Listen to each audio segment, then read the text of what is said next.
વડોદરા શહેરની મધ્યમાં ન્યાય મંદિર સામેનો ફુવારો બંધ હાલતમાં હોય આ ફુવારો આ ગરમીની સિઝનમાં તાત્કાલિક અસરથી ચાલુ કરવામાં આવે તેવી સ્થાનિક રહીશોની અને શહેરીજનોની માંગ ઉઠી છે।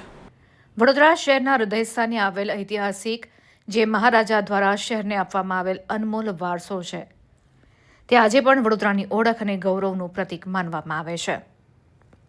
દેશ વિદેશમાંથી આવતા પ્રવાસીઓ આ સ્થળે આવીને ફોટોગ્રાફી પણ કરતા હોય છે અને શહેરની ઐતિહાસિક ઓળખને નજીકથી નિહાળી રહ્યા છે। ત્યારે આ ફુવારો બંધ હોવાથી તેની આસપાસની સ્થિતિ પણ બગડતી જઈ રહી છે।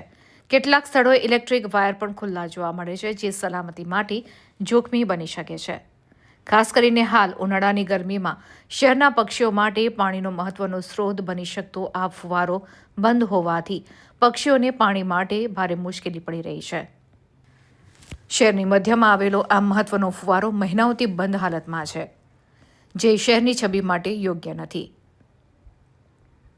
અત્યારની ગરમીને ધ્યાનમાં રાખીને વડોદરા મહાનગરપાલિકા તથા સંબંધિત તંત્રને વિનંતી છે કે ન્યાય મંદિર સામે આવેલા આ ફુવારાની તાત્કાલિક મરામત કરાવવામાં આવે અને ફરીથી તેને કાર્યરત કરવામાં આવે।